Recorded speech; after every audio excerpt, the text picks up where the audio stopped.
Well, welcome. It's great to have you join us here in the Leadership Lounge. This month we've got something a little bit unusual and that we're going to be exploring the topic of my new book. And so the tables are going to be turned and I've got my good friend here, Hennell James, who's going to be interviewing me this particular month. So over to you, Anna. Thank you. And I've had the privilege of having a sneak preview of the book. It's really good. I think it's going to be really useful and helpful for people. So maybe you can start by telling us, how did the book come about, Colin? Yeah, how did the book come about? I guess when you write a book, you have an idea, it sits there and you leave it and you come back to it. And this book has been formed by effectively work that I've done with my clients, picking out some key things that people are finding. So a lot of people, not just my clients, but people look at situations as binary, e.g. pass or fail. It's a win or a loss. And so they're going into situations finding, how have I done in this? Did I do well in my speech or did I not? Did I do well in having that conversation with somebody or not? Did I perform well today or not? And so it's very binary. And then as those binary things build up, they can then tend to sort of blame themselves if they've had a series of what they're viewing as not going well, as failing. And therefore they then begin to sort of see themselves as not being successful. So the work that I've done with clients is helping people realise that actually situations are not binary. Yeah. Now, yes, we could deem them pass or fail, but there are so many combinations and things that come into it. So it's been looking at how we change the narrative in our way of thinking about situations. So not just see whether we have passed or failed or whether the situation has passed or failed, but looking at all sorts of things that come into that moment. So yeah, the book is called Everyday Alchemy, Turning Your Trash into Treasure. And so it's that ability to look at things a bit differently, to learn and to grow from them. And so we'll look at things not just seeing as them all about ourselves, but actually what part did I play in this, what part did others play in it, what part did other things come into play. The book has come about through working with clients, seeing things that people struggle with and seeing that actually we can change the narrative. It doesn't have to be about pass-fail stuff. Mm-hmm. So this title, Everyday Alchemy is not a word we use very much today. So who were the ancient alchemists and what did they do that's feeding into the book? Yeah, so the book's come about by just exploring, as you've just said, there are these fictional ancient alchemists, sort of folklore that talked about these people that were seeking three things really. They were seeking the kind of stone of knowledge, they were seeking kind of eternal youth, and folklore says that they were also seeking the ability to turn everyday metal into gold. Actually, the folklore says turn lead into gold. Well, lead now is quite a precious metal; it's quite expensive, but in those days it wasn't deemed such. So they were seeking to find those three things. Effectively, what the ancient alchemists were looking to do was to rise above the elements, not just to see the element as static, but to transform the element as part of that. So. Yeah, alchemists aren't things, or alchemy isn't a word that's used much today, but it was building on that fictional principle that what is one form doesn't have to stay that we can change it, transmute. So that was their thing. They were meant to transmute metals, to change its form from one thing to another. And the principle of everyday alchemy is to go beyond the current form, beyond the current way of viewing something, beyond the current situation, and transform it and look at it a different way so that it becomes, like in the case of the ancient alchemists, turning metal into gold, something relatively worthless to something precious, that we could do the same thing with the things that we face. So it's a kind of a metaphor really. And in the book, I actually tell a story of an ancient alchemist throughout the book to almost kind of learn from the principles. It's a fictional story that I then use to help us learn those principles. So why that title?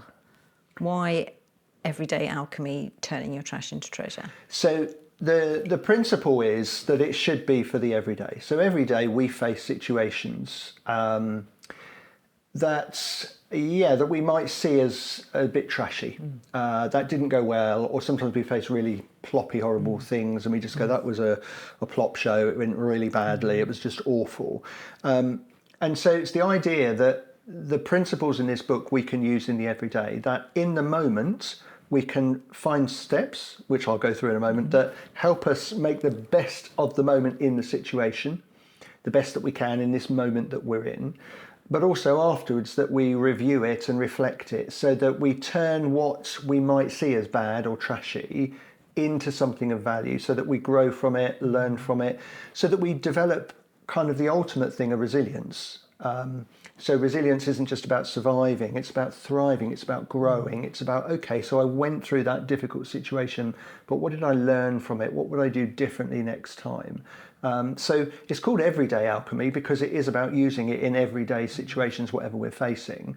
And it's turning the trash into treasure because it's taking things that we might have perceived as not working or not having gone very well to actually become something of value.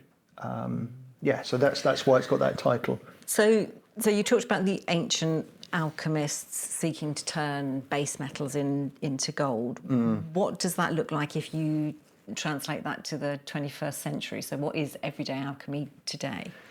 So today it's all about reflection for growth. It's interesting in the book when I'm talking about the ancient alchemists. Part of the story I tell is where he's holding up his vial of steaming scientific liquid, and he turns to his apprentice and he says it's all in the reflection.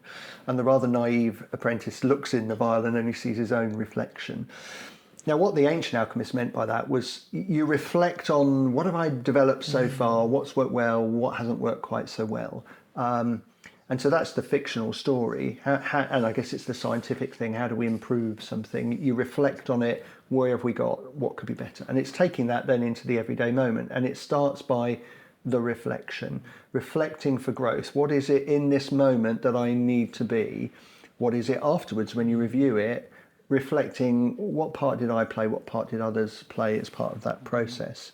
So everyday alchemists see a moment not as binary, e.g. I passed it or I failed it, not as just two options, but they see it as an opportunity to learn, to grow. In other words, there was this bit didn't go so well, but this bit did, and what did I do that worked well? What would I do differently next time? So it's all about learning for growth. And this comes in two parts. The first part is in the moment. In the moment when something is happening, our tendency is to want to react. Something bad's going on, somebody has said something to us, somebody is perhaps having a go at us, and in that moment the tendency is to react back. The everyday alchemist doesn't. They take three steps, which is to pause, to reflect in the moment, what is it that's needed in this moment, and then they respond rather than react. So what you're doing is you're taking the ownership yourself, rather than in some ways often the situation or the other person taking control of you and your decisions. So in the moment we might think, I haven't got time, somebody's there going rah at me. You have more time than you realise. And the everyday alchemist principle is just to take that brief moment. All it needs is perhaps 5 seconds just to go, okay, someone's shouting at me, someone's very cross. Then to reflect, what's needed here? What's the outcome I want? And we can do that within 10 seconds, particularly if we're aware of ourselves. And then to respond in the way that we think will bring about that kind of result. So the first thing, in the moment, pause, reflect, respond. And the second part is afterwards. So afterwards, we do 4 reads, okay? So we revisit the situation and we try and get a full picture of it. We then review kind of what happened afresh, looking at things perhaps, looking at it almost as if you were sitting in a drone, looking at things, over the top, looking at different angles, looking at different people that came into play. So we kind of review it, look at it through different lenses. We then reframe it, we re-understand, we say, okay, I thought that I was rubbish in that moment, but actually was I? What else was going on? Let me reframe, re-understand what was actually at play here. Was this all about me? Or was it all about the other person or the group of people or the situation that we were in, the environment? Did anything like that have effect on it? And then we rebuild. We go, okay, so that's what happened then. what would I do differently moving ahead? What is it perhaps I need to work on in my knowledge or my skills? What might be one action that if I was in a similar situation that I would do differently? So that actually this moment that we thought hadn't gone so well becomes something of value in order for us to build. So 2 parts to it, which is to, in the moment, pause, reflect and respond, and then afterwards to revisit it, review it, reframe it and rebuild from it. And there is a 3rd part, but you're going to have to read the book to find out a little bit more about that one. Okay, so you've explained around what it means, and clearly you've put a lot into writing the book, Colin. So why do you think there's a need for us to be everyday alchemists? What problem or issue is it there to help us solve? Yeah, so like we said earlier, for a lot of us, we just view situations as binary. And the problem with that is then situations become quite high stakes. I'm either going to do really well and win in this moment, or I'm going to do badly and lose in this moment. So therefore we start to put pressure on ourselves. I must perform, I must get this right, because if I don't get it right, I will fail. And so therefore there is a problem there, because we're either on high win or high lose. Yeah. And the more we have the high wins, we might think we're marvellous, but we're not necessarily reflecting them. But the more we have the high stakes losses, we begin to go loss, loss, loss. It's almost like the thing on when you see a football team's performance where they've had lose, lose, and you start to then view yourself as, I'm a loser. Yeah. And so the reason this is important is for us to retrain our thinking so that we don't see it as binary failures, and we don't then start to see ourselves as binary failures, because we're not. And so this actually helps people grow, because quite often people then, when a series of things go wrong, they start to move into catastrophizing, they start to become chicken licking, the sky's falling in, I am just rubbish, and that then starts to pull you down. So by this problem that we're solving is actually changing our mindsets, changing it from I'm passing or failing to this gives me an opportunity for growth. And that even just that simple step can be really helpful to people. If you're going in, let's say someone's going for an interview, right, I'm either going to get this or I'm going to lose this. And it becomes very high stake. Yeah. Whereas if you go into the interview saying, right, I quite like this job.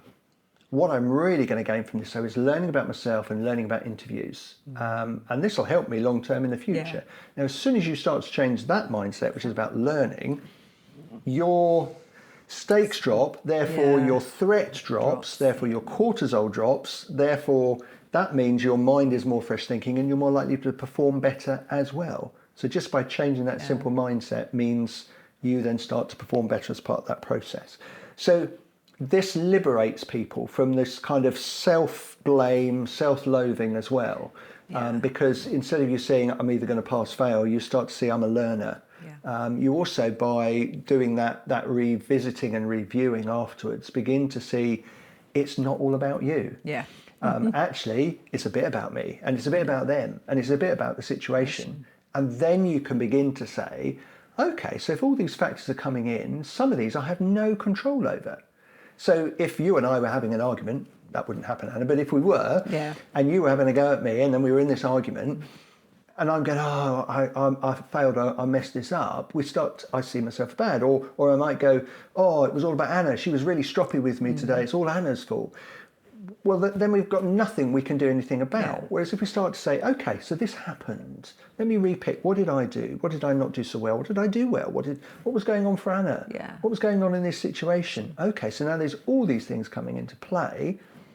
So now, what have I actually got control over that I could do something about, either how I interact with Anna or how I interact with other people in an argument, that I can do something about? Because then it brings it back into my control as part of that process. So it solves a whole range of problems. The main thing, I think, is just changing our mindset, helping us to see ourselves as learners, helping us see ourselves as wanting to grow, rather than just seeing ourselves as I passed or I failed. That's really helpful. Thanks, Colin. And at the end of chapter 1, you introduce us to Jane Beaumont, an artist who I know you've met many times and know well. And I think that the conversations you had with her are something that supported you in your thinking for this book. So could you unpick that a bit for us? So Jane is one of the people I describe as an everyday alchemist. So throughout the book, in each chapter, I introduced you to some people who demonstrate everyday alchemy. And Jane's helped me in a number of ways of developing my understanding around this. And the first was she very kindly but very clearly challenged me on something. So after my role as a head teacher ended very suddenly and very unkindly, however professional I was trying to be, which I think I was, there is a sense inside of why me? Why has this bad thing happened to me? And Jane took time to listen, and she also came back and said, and why not you? She said it so kindly and so beautifully that actually it made me reflect. She said, actually, as mankind, we will all go through things that are unkind, unhelpful, difficult. And it's just recognising that we have no right in our world to go through life with a breeze, for everything to be smooth, that actually sometimes things will happen to us that just feel a bit unfair. And once you start to accept that actually life can be ploppy, you will at some point get some plop that heads your way and go, why not me? Because actually I'm sharing in common humanity here. We can then begin that journey of saying, okay, so this difficult thing has happened. I can either see this as good or bad, probably bad if it's a difficult thing, or I can have an everyday alchemy view, which is say, this is where I find myself. I find myself in this difficult moment. So what do I learn in this? What is it teaching me? What can I learn and grow from this? I didn't choose this moment. I probably wouldn't choose this moment again, but this is where I find myself. So if I find myself here, I might as well explore what it will teach me, what I can grow from it. I was chatting to somebody the other day who was also going through a difficult, challenging time. And I was talking to him about this brilliant film called Collateral Beauty. And it's got Helen Mirren in it, and she is playing this character who is interacting with someone who's going through a really difficult time. And the phrase she says, don't forget to spot the collateral beauty, which is in these difficult moments, there can still be moments of beauty, perhaps there's someone that comes and cares for you, supports you, the kind gestures from those when you're in the middle of challenging things. And so in these difficult moments, actually we can learn a lot if we've got our eyes open to it. So that, I think, is really helpful for thinking about everyday alchemy. If we start with the premise that actually there will be things that go wrong sometimes. We haven't chosen them, we might not be instrumental in them, but if that's where we find ourselves, seeking this as what is it here to teach me? Now, the other bit that I think Jane is brilliant at, Jane's an artist, so she does paintings. And one time, which I talk about in the book, we were going round her home and she was showing me some of the artwork that she'd done recently, and brilliant artwork. And she talked to me about actually what was going on for her in the artwork. And as an artist, you produce an end piece, but it isn't just about the end piece. It's as you're doing your art, it's almost, what is this art teaching me? What am I learning from this? And so a true artist doesn't just see the end painting as all it's about. They see it very long term. This piece will be an end piece, but it's going to teach me something that will go beyond this piece of artwork into the next piece of artwork, a technique, a skill, a something that I'll learn from it. And Jane talks about almost, what are you teaching me? As she's painting on the page, she almost sees it as an interaction. And so I think to learn that from artists around what I'm in at the moment will have an end goal. So if I'm having a conversation with somebody, it will have an end goal, which will be the end of this conversation. But it goes beyond the conversation as well. It's what am I learning about how I hold conversations that will continue beyond my conversation with Anna into future conversations. It'll also teach me things about myself. And if I'm reflective, how did I feel there? What was coming into play for me that helps me grow within myself? So learning that from art in everyday alchemy, it can go beyond the end piece and it goes into kind of further things, because it's about a constant learning process. So Jane taught me lots. Lots, And you've talked about how you introduce everyday alchemists throughout the book, and I love the format of it with these people coming in.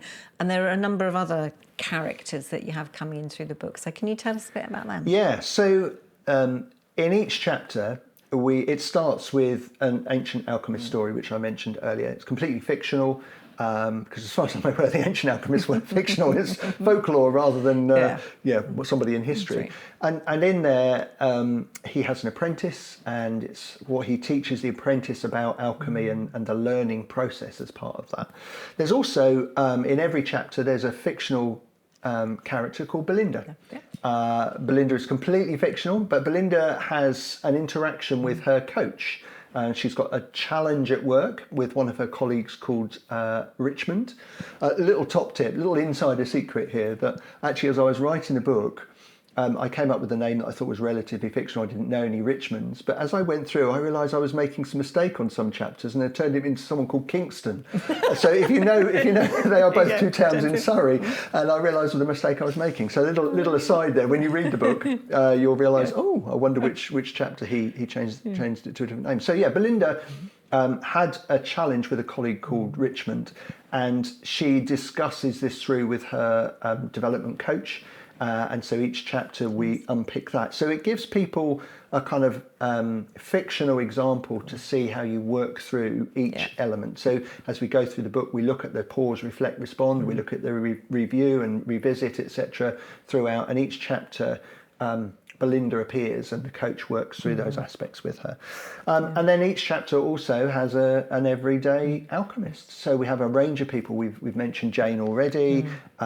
There's a lovely lady called Roanne, and she helps us understand the importance of the things that replenish you as part of an everyday alchemist. So I talk about our pink and blue inhalers, the things that help us proactively and reactively respond to challenging things. So Roanne, we explore that with Roanne. Talk about a lovely lady called Heidi, and Heidi works around working out and reviewing. So she's really worked how to review something, so she sees it not all as all about her. So Heidi shares her example as part of that approach. And then another example would be someone called Simon, a good friend of mine, who you know as well, Anna, who went through some really difficult work challenge times, and how he saw those moments of something to learn from that helped him with future challenging work moments, and actually helped me when I had my challenging work moments. So we look at how you use those items for good. So each chapter has real life people as well, so that you can see examples of how real life people have put the principles of that chapter kind of into operation. Yeah, and it's in the second chapter of the book where you talk about the trash. And you introduce us, we actually meet the alchemist's apprentice. Yes. So what does he teach the reader about the trash? Yeah, it was interesting. So the apprentice, obviously, when he starts, he gets some things wrong. And in this particular chapter, the alchemist has finished doing his scientific bits, and there's some leftover sort of iron filings on the desk. So the apprentice helpfully gets his dustpan and brush and goes to sweep it up. It all up. Yeah. And literally as he's about to sweep it up, it's actually the alchemist gives us this key phrase, which is, nothing is trash, it can all be treasure if you let it. So from that principle, it's just teaching us that if we choose to look at these moments of good or bad, the bad can be something of treasure if we choose to let it. It's that key phrase at the end. If we choose to review it, if we choose to see, what has it taught me? What have I learned from this? Then it can become something of worth. But equally, the good moments as well. Sometimes we go, great, I did really well in that, and we just celebrate it and move on.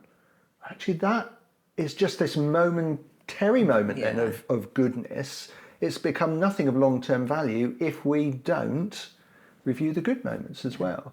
So there's this sense that it can all be treasure if you let it, but particularly those trashy moments, but also the really good ones if we do that. So it kind of helps us see that, and it's a bit like I often use with my clients when we're looking at a moment that's difficult. I talk about the gold prospector. I don't know if you remember the old films with the gold Yes, prospector sitting at the riverside by the mine where stuff's coming through, and you see the prospector kind of scoops up in his sieve tray the sediment from the riverbed, and you see him sifting it, and he lets the crud flow through, leaving the little nuggets or specks of gold on the top. So I talk to clients about using that same principle. Okay, I'm scooping up a whole load of ploppy mud, and I just think it's ploppy. However, let the crud, let the stuff that really is of no value flow through, but search for the nuggets. What are the nuggets in this moment? So it's that same principle that we read in chapter 2. Everything can be treasure if you let it. And it's about that reviewing that's important. Yeah. And there's a great phrase that comes throughout the book. How can this be useful? What shaped that question for you and made it such a core part of the book? Yeah. So if I'm honest, what started that all off probably was, and I talk about this in the book, a real practical thing. So if I am making something and there's some bits left over, and I go, oh, this could be useful, and it goes in a jar, it goes in a tin in the garage, and my wife will often say to me, what are you keeping that rubbish for? And I take great delight when I've used some tiny little bit of plastic or whatever, and go, oh, I just used that bit left over from 8 years ago. And if you saw my garage, there's a whole rack of stuff with bits and bobs that say that might be helpful for fixing things, you know, which normally would have been just perhaps thrown away. So that's the metaphor of what shaped it. It's like, how could this be useful? So if I've got something left over, I might say, is there something this could be useful for? And if I think it's useful, then it goes in the tin. If I go, actually, this is of no use at all, then it will go in the bin. So it's that key question of asking that. And there's a brilliant example. I mentioned Simon earlier, and he went through a real challenge at work. He was asked to leave, and obviously he wasn't asked to leave, he was sort of forced to leave, as we know that phrase means. A really difficult time, and such a lovely man, he just asked that same question of himself, you know, how could this be useful? What am I learning from this? And he just stored those bits so that when he went through kind of future work challenges, he learned things around, actually, how do I manage moments like this? Who do I rely on? What is it I need to use within myself to manage these moments? And then, of course, what was most useful is he used those principles to then help me when my role as head teacher was ended suddenly, and I was also asked to leave as part of that process. So how can this be useful is just a really good question, that if we're in the midst of something and we're thinking, this is horrid, just asking that simple question, how can this be useful, allows us to change that mindset of going, this is of no value, this is trash. That simple question helps us to realise there might be some little nuggets in this. There might be some tiny amounts of treasure. And it's just by changing to that simple question of, instead of saying, this is rubbish, this is worthless, how can this be useful? Yeah. And you've just mentioned mindset there, Colin, and it's in chapter 3 that you start to talk about the mindset of an everyday alchemist. So what kind of mindset do we need in order to be or become an everyday alchemist? So, I mean, there's several factors to this that I talk about in chapter 3, and the first are 3 Latin words. So this makes me sound very grand. I did get an O level in Latin, grade C, by learning huge chunks. My translation is not very good. But anyway, 3 key words in Latin. It sounds quite posh in Latin, that's why we can use it. It's ego, eos, and omnia. So there can be a tendency for us normally to go ego meaning I, meaning self. Oh, it's all about me. I did this wrong. I didn't do that very well. Or we might have an eos mindset, which is you. It's all about you. It's all about them. They're the bad people. They're nasty. But the mindset for an everyday alchemist is actually adding to those 2 and going wider and actually having omnia. Omnia means all. It's about everything. So it isn't just about me. It isn't just about you. It is about me. There's elements of this moment that will be about me. There's elements that will be about you. But there's also elements outside the 2 of us. There can be a culture at the time. It could be an ambience that's going on in the room. It can, you know, if there's a heated debate between 2 people, it can actually even be things like the temperature in the room, how the furniture's organised, what happened just before. can also Yeah. be coming into play. So the first part of mindset is to recognise it's not all about me. Yeah. It's not all ego. Neither is it all about them. Yeah. It's not all about blaming somebody else. If you do that, again, you fail to learn. But it's about saying this is about the omnia. It's about me, it's about them, it's about everything. So that's the first part of the mindset. The second bit is to be non-binary. Now, I know non-binary can mean a whole load of new things these days. It's going back to the original thing around binary. Binary being a choice of two. So binary in maths is about 0 or 1. There's only two choices. Of course, most of our maths is done decimal. It's 0 to 10. Or, so we've got a whole range of options, aren't there, within that. So it's about being non-binary. That's another key part of the mindset. Not having a win or lose mindset. It's about saying there's more than just this. It's more than just me or them. It's a wider thing. It's a thing around learning. So that's the second part. And the third part, when you've done those, when you begin to say, actually, this is about the all. It's not just about pass or fail. It's about learning. We can then do the third part, which is around what's actually in my control. So as we begin to think about, what was actually going on in play in that moment?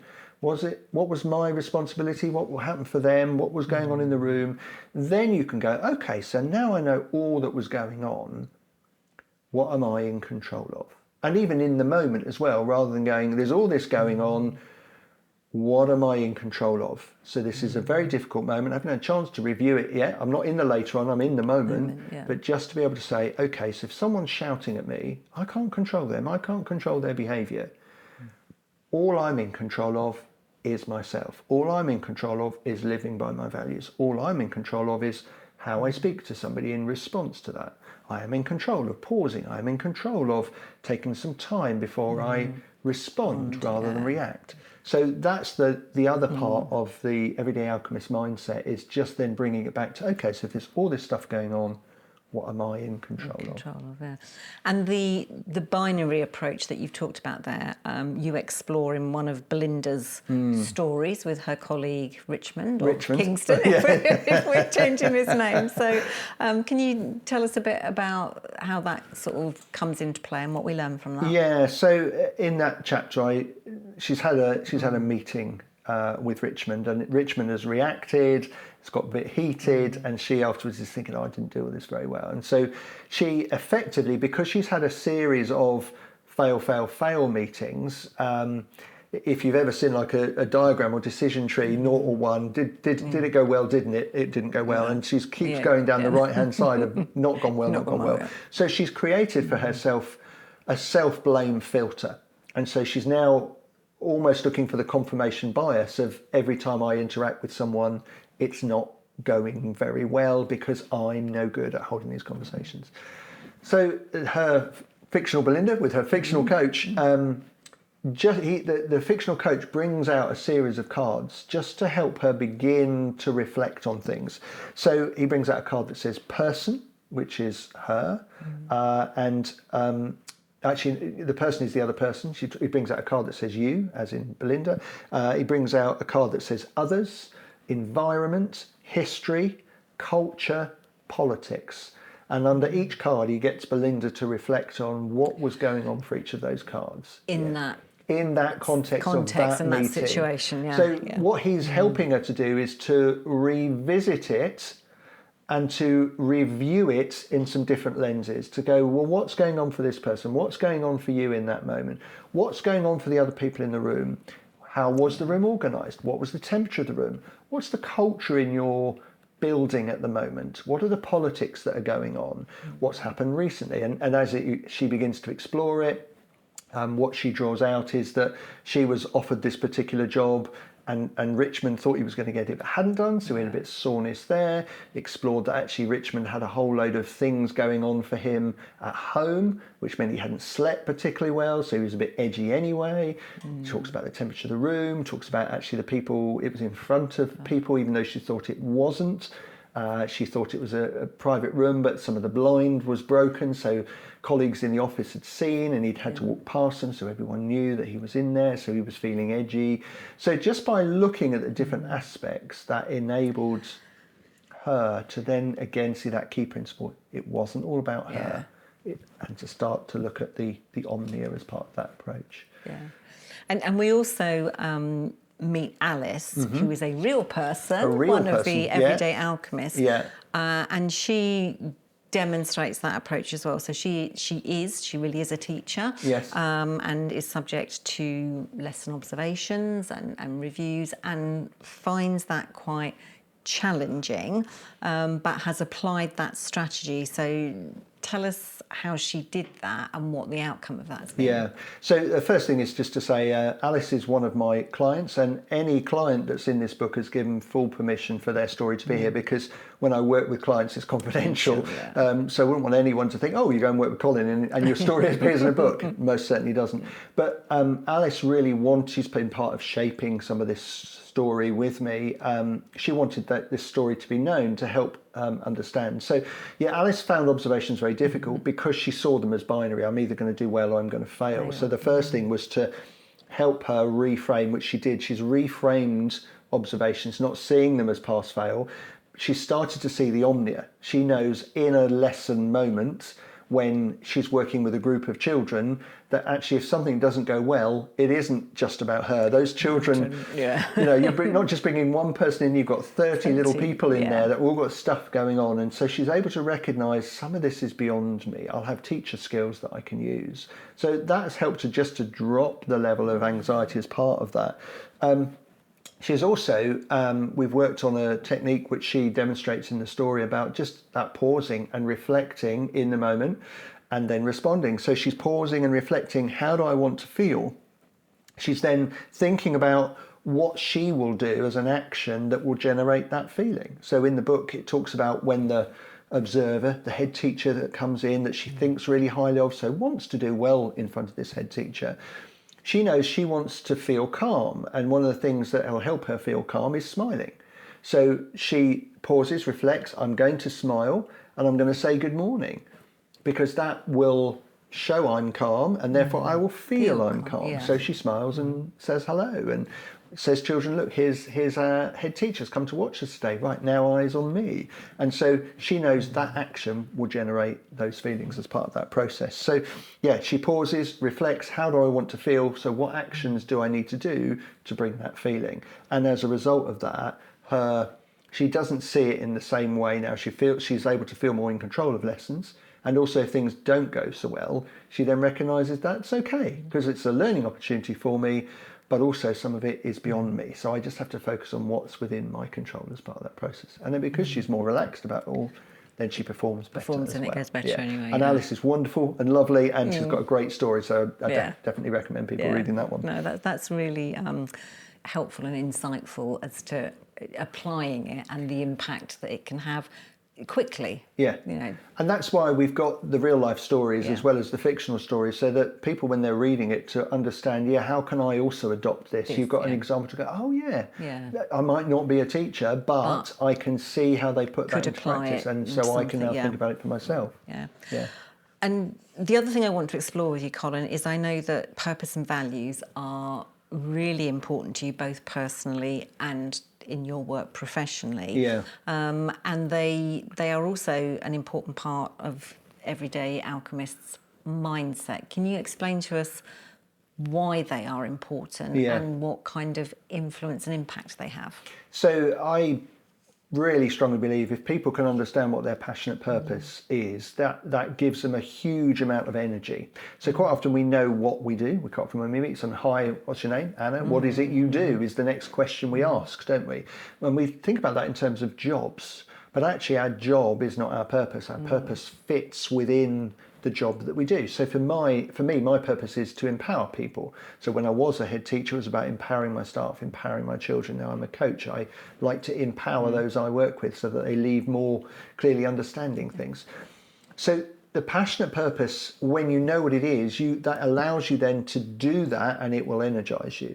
In terms of Everyday Alchemy, when you're reviewing a situation, you can begin to say, okay, what was going on for me here?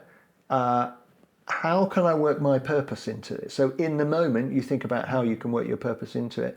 But also afterwards, when you're reviewing it, so you revisit, you're reviewing it, and you're beginning to reframe it, and you're working out, how do I rebuild? How do I take this forward?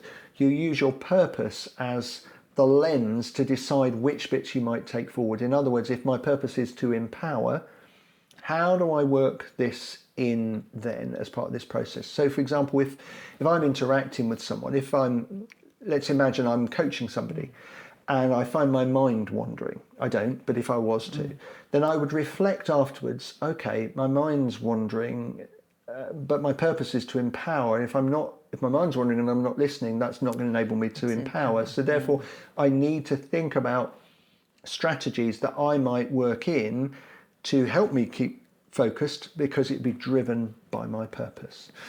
So it'll help you in the moment, but it also helps you decide moving forward. The other element you talked about is values. So values are brilliant for helping in what are called VUCA moments. VUCA is an acronym that stands for volatile, uncertain, complex, and ambiguous. So we will often find ourselves in moments that could be a little bit volatile. Oh gosh, if I get it wrong here, someone could really get escalated. Or uncertain, I'm really not sure what to do here. Or this is a bit complex because there's so many dynamics of people in this moment. Or ambiguous, there's just nobody's really sure, this ambiguity as to how to take things forward. In other words, there's no playbook here. There is no like 3 core steps. When you meet this, do 1, 2, 3, because it's so uncertain or so volatile, and we've perhaps never been here before. So it's values that will help us in this moment, because values are dexterous. So for me, for example, my personal core values are authenticity and integrity. So if I find myself in one of those uncertain moments or a little bit volatile, then I will hold on to, okay, I'm not quite sure what to do, but whatever I do must be driven by authenticity and integrity, doing the right thing. Now, the other thing with values around Everyday Alchemy is there are some core values for Everyday Alchemy that could be really helpful. And those are honesty, openness, curiosity, and reflection. So those are particularly helpful in the review afterwards. So if you're going at this honestly with yourself, if you're going at it with openness, being willing to explore, if you're curious about, okay, so what is it that was going on there for me? What was it that could be going on for that person? And that deep reflection, those values really help drive you afterwards to understand. So knowing your core values in a moment can help you make the best of it, turn the trashy moment into treasure in the moment, and then afterwards using those core values and just saying, okay, so what are these going to teach me in this moment? They become like your guide as part of that process. Great, thank you. So we're nearing the end of our first podcast session on Everyday Alchemy. We've talked about the first 3 chapters of the book. How would you summarise our learning so far? So this podcast is to really look at our first 3 chapters, which is around what is an everyday alchemist and what are the mindsets. So the first thing is to see moments as opportunities for learning. Just that simple change of, rather than seeing it as pass fail, and see any moment we're facing as a learning opportunity is a key step. And if our listeners, before the book isn't out yet, it's going to come out later this summer, until you get the book, just practice that principle of, what can I learn from this, rather than seeing it as pass fail. The other one is really what the apprentice taught us through what the alchemist said to him, which is, nothing is trash, it can all be treasure if you let it. And to just view it as, how can I sift this? What is the learning in this? And then that key phrase, how can this be useful? Which helps you sift things. What is it? How can it be useful about myself, about others, about the situation? What is it in here that I might be able to take forward to help me grow? And then using those values of honesty, openness, curiosity, reflection, and another one, actually, gratitude. Those will all help you just to really be open enough to explore it. So that's really to help you with that mindset. That's a really clear summary. So what we're going to be looking at next time? Well, so this is going to be a series of podcasts that we'll look at, and as we've looked at today, we've looked at the mindset. The next one, we're going to be looking at the in the moment. So that pausing, reflecting, and responding. So that next podcast will all about when we're in a moment, how do we make the best of it? How do we turn it from being ploppy into treasure in the moment by that pause, reflect, respond? And then future podcasts, there'll be 2 others after that. We'll look at revisiting and reviewing. And then another podcast, we'll look at reframing and rebuilding. And then we'll probably have a final podcast where we'll look at, so what? What difference should this make to us and to others as part of that process? Well, I'm looking forward to it. Great. So thank you, Anna, for interviewing me this time round, turning the Pleasure. tables. Thank you for joining us in the Leadership Lounge. We hope you've enjoyed this exploration of what could everyday alchemy look like for you. How could you turn your trash into treasure? And we hope you're going to join us again next month for the next one.